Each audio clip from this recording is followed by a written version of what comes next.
How many of you, my friends, are really interested about whitewater rafting or have actually experienced whitewater rafting? Honest to you, for me, it's an absolute ultimate sport. The adrenal rush that I get into me is just out of this world. It's amazing. And the reason I'm bringing this to you, my friends, is because my story, the text of this video, surrounds around whitewater rafting.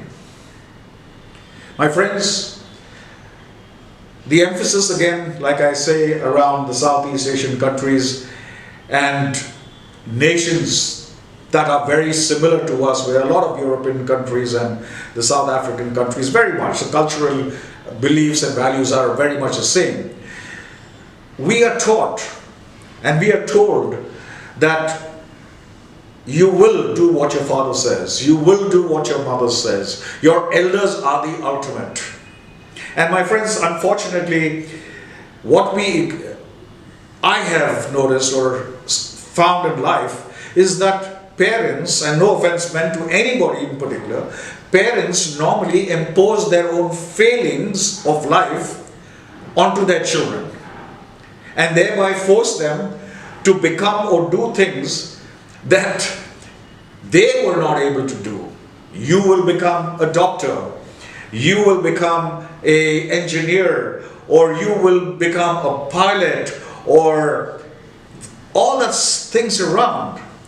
And it cramps your style. An individual, a child gets cramped. You just learn things around you, what you're told. You forget to know yourself. You forget to tap into that being that you came into this world for. You have to experience life on your own, because everybody has got their own mindset, their own thinking, right? So coming to the story of whitewater rafting, my friends, there is this small little city called Rishikesh, and being a city in India with a nice, beautiful, clean river, whitewater rafting is conducted on that. There are obviously a lot of shops and restaurants and all that kind of stuff alongside, so that the tourists can come and enjoy themselves. There was this one particular gentleman who used to go there and sit every single day and watch all these people go and experience whitewater rafting. Some of them managed to do it, some of them failed, it was different kind of thing. And he used to often wonder, what is at the end of that waterfall?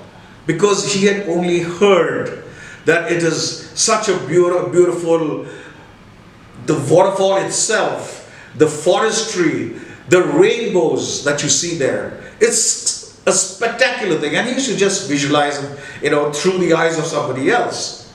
So on this particular day, when he decided that, okay, I'm going to go and I'm going to experience and do this whitewater rafting, when he gets there, he kind of spoke to a guy and he asked him, what was your experience, my friend? So this person looked up at him and said, okay, I experienced so and so, so and so. Of course, this particular man who was going on the journey was not very happy with the answers and things, and he decided, I'm going to go and ask more people. So he asked the second and the third and the fourth and the fifth. And every one of them gave their own experiences to him. And at the end of all this, listening to the various versions of experiences that these people had, this man decided that he was not going to go and do it. His own imagination was hijacked. My friends, what we all experience in our own lives is completely different to the others.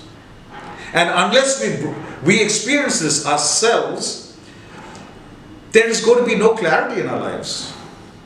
But if we did have the clarity, with clarity comes awareness, the acceptance, and the understanding of every situation, everything around us. In life, my friends, each one of us will face our own challenges. And these challenges can sometimes hinder our progress, or as a matter of fact, bring it to a grinding halt. It's how we are able to handle these situations and these hindrances that we have in life. It's like this particular gentleman, after a lot of thought process and all, he decides to go on to the whitewater rafting. And when he starts the journey, he's down about a few hundred meters, and he smells this beautiful aroma of kebabs. And he says, wow, that food must be delicious. So he makes a detour, and he stops and he goes to that restaurant. That was, in real life, my friends, a hindrance that he had brought upon himself, a delay that he had brought himself. And that hindrance, that delay, stemmed from the sensual desire that we have. So sensual desires is one major hindrance that we can face. By what we see, by what we touch, by what we feel, the emotions that we have, it can be completely hijacked. So anyway, he'd enjoyed his kebabs and whatever else, and he comes back, gets into the raft, and just starts off, and it's a heavy downpour of rain. Heavy. So much so that this guy was completely disillusioned. What should I do from here? Should I stop? Should I go? And there was a sense of incompleteness, dullness in his mind. You know, he was feeling kind of unsettled, restless.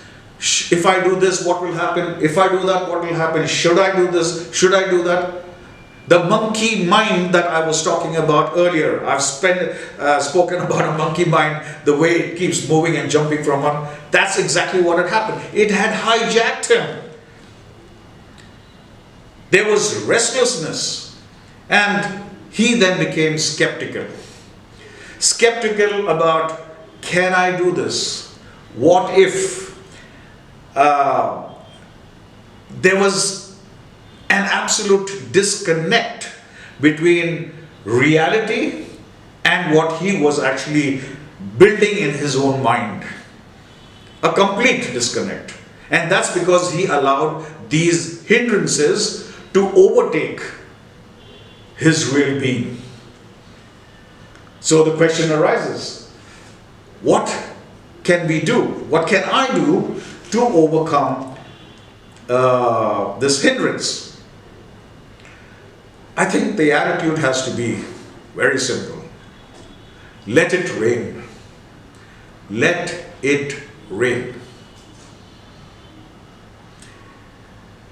When we recognize that we are on this journey, it is our journey, we need to bring clarity, we need to bring awareness, we need to bring up understanding and recognize everything around us, it moves the hindrances away. The next is to come into acceptance. Accept everything that is the way it is. Who says that we were made in the vision of the Lord? A blade of grass was also made with that detail, or ant, a mosquito, whatever.